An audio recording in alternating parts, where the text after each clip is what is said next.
मान इज्जत बांचाव और सांचाव दो मानमिया मारांग कमी कना। जहां मान इज्जत लेबेद लटम कलसा पसिर मानमिया मेते कई कना। जहां तिरलाहा मान इज्जत सिबोड़ जहां तिना बांग कई कना ओना खन बड़ती कई कना। उनी चेतान रे हुई पारमकान घटन को बेबाड़ी होराते सोशल मीडिया आर बांग सावता दिसोम तलारे उछन पासना जुग लहांती साव सावते आबो खेरवाल सावता रे हों डिजिटल सोशल मीडिया तलाते नोंकान बेबाड़ी कमी होरा आदि उस्तई बढ़ती है कना। जहां ते दो उनको बेबाड़ी कमिया को झली रे जहां तिरले को पड़ावकान उनको मान सम्मान इज्जत मा लटो मकान गे। मेनखान इन आम आबो सनाम कोरेन तिरले को हों उनको झली रे पड़ाव रेना मिटांग आदि बोतरान चितर नेल नामोग कना। जहां रे दो नेल कना जे मानी कल्पना दीदी जहां दो सांताड़ी सेरेंग रसिका आरबांग मिटांग न्यूम हलांग मानिक होय कना उनिया मान होको लटम तारा कना। तो सुलुक सिंगर चैनल पाटा को इन तारापद हेम्ब्रम सनाम को सागुन दाराम जोहार दुलार थुम इन बडाय चेत पे ताबोना। आर नोआ वीडियो रे तेहें ओनकान चितर गे ओनकान घटन गे बो नेला। तो नोआ वीडियो मुचा धरी नेलिन नेहराबन कना। लाइक कमेंट दोपे एमा रेहों बांग रेहों तिरले चितान रे आर बांग सावता चितान रे नासेया दया दुलड़ दरद जुदी तहन खान नोआ वीडियो निहात पे शेयर ताबोना। तो बढ़ती अक्तो बांग बिलम कते दे लगन बन एतहब लेगे।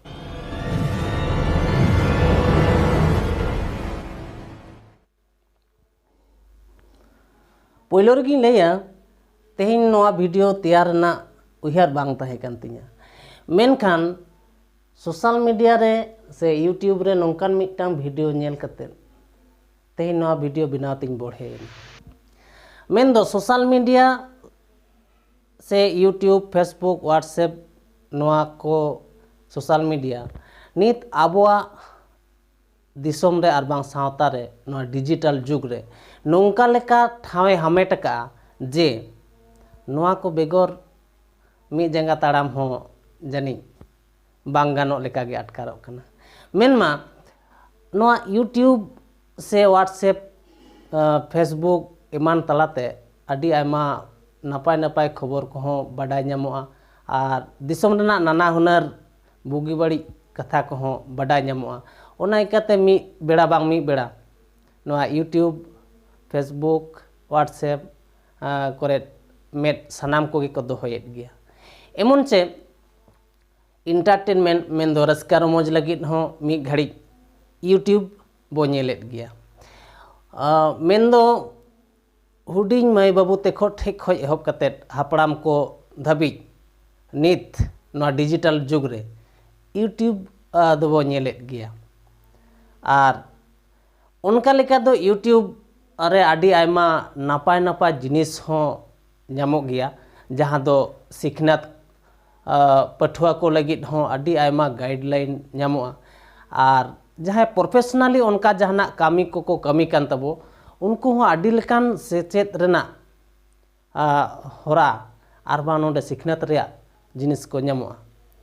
दैके लेकाते मेन गानोआ ओकोय होयतो इंजिनियरिंग आर बांग जहाना प्रोफेशनली जहान लेकान गे कमी बोन कमी कान सनाम को गे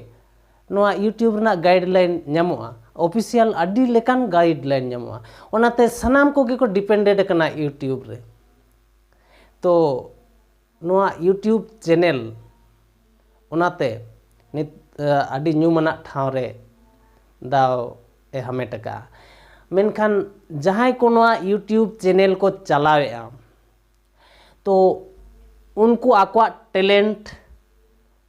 तलाते आकवा दिस हुदिस को उच्छानोआ नोआ यूट्यूब चैनल तलाते ᱟᱨ ᱡᱟᱦᱟᱸ ᱞᱮᱠᱟ ᱠᱚ ᱯᱚᱯᱩᱞᱟᱨᱚᱜᱼᱟ, ᱡᱟᱦᱟᱸ ᱞᱮᱠᱟ ᱩᱱᱠᱩᱣᱟᱜ ᱪᱮᱱᱮᱞ ᱠᱚ ᱧᱮᱞ ᱛᱟᱠᱚᱣᱟ, ᱚᱱᱠᱟ ᱞᱮᱠᱟ ᱩᱱᱠᱩ ᱟᱨᱡᱟᱣ ᱨᱮᱭᱟᱜ ᱦᱚᱸ ᱦᱚᱨ ᱰᱟᱦᱟᱨ ᱛᱟᱠᱚ ᱢᱮᱱᱟᱜᱼᱟ। ᱟᱨ ᱚᱱᱟᱛᱮ ᱱᱚᱣᱟ ᱤᱭᱩᱴᱤᱭᱩᱵᱽ ᱪᱮᱱᱮᱞ ᱨᱮ ᱟᱹᱰᱤ ᱟᱭᱢᱟ ᱞᱮᱠᱟᱱ ᱦᱚᱲ ᱥᱮᱞᱮᱫ ᱢᱮᱱᱟᱜ ᱟᱠᱟᱫ ᱠᱚᱣᱟ, ᱟᱹᱰᱤ ᱟᱭᱢᱟ ᱤᱭᱩᱴᱤᱭᱩᱵᱟᱨ ᱢᱮᱱᱟᱜ ᱠᱚᱣᱟ ᱡᱟᱦᱟᱸᱭ ᱫᱚ ᱟᱠᱚᱣᱟᱜ ᱴᱮᱞᱮᱱᱴ ᱩᱫᱩᱜ ᱠᱟᱛᱮᱫ, ᱟᱠᱚᱣᱟᱜ ᱠᱟᱨᱫᱷᱟᱹᱱᱤ ᱩᱫᱩᱜ ᱠᱟᱛᱮᱫ ᱠᱟᱹᱣᱰᱤ ko ᱟᱨᱡᱟᱣ ᱡᱚᱝ ᱠᱟᱱᱟ। ᱛᱚ ᱚᱱᱠᱟ ᱞᱮᱠᱟᱛᱮ ᱟᱵᱚ ᱠᱷᱮᱨᱣᱟᱞ ᱥᱟᱶᱛᱟ ᱨᱮᱱ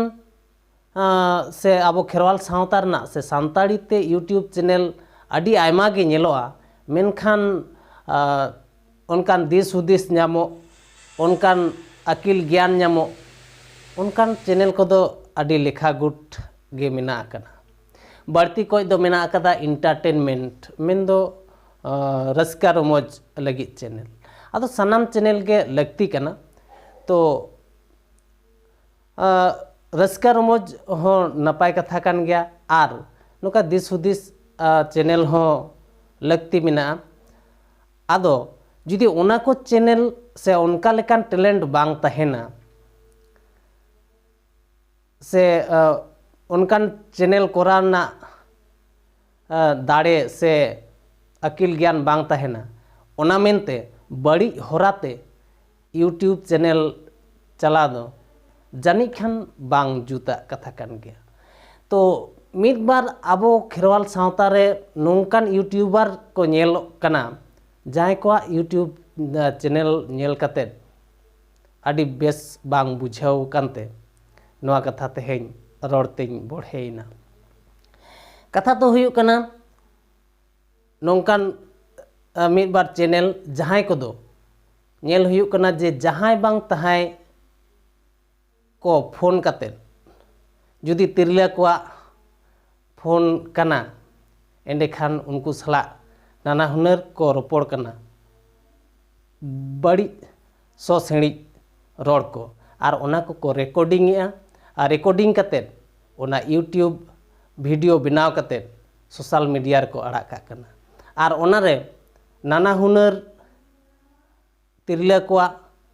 napai napai tirla ko chitar thumbnail ko lagaw ar onare sereng korena nyutum hoko emak kana nana hunar sereng rena nyutum menkhan bhitri re bolo kate do ona so seni katha ko ge anjomok kana ado nit onkan kichu YouTuber jahay ko do onkan kami ko chhutaw kana ar nita okto re aboren sanam mai babu teko ge huding khon ge mobile ko ବ୍ୟବহারে tabona onate badai katet ar bang badai katet jahan number gem dial lekhan jahay bang jahay ya phone re do lagak kan gya judi kuli katet badai na je nui do koda gidre kana enkhan do get kak kana ar judi rod ke ay kuri gidre kana enkhan uni then do etohop khoj ge so seni katha rod katet ona ko record ya ar YouTube video banaw katet social media ko uchanea to noa hotete adi aima nongkan video rena link noa ha description box ring em ka channel rena nyutum ho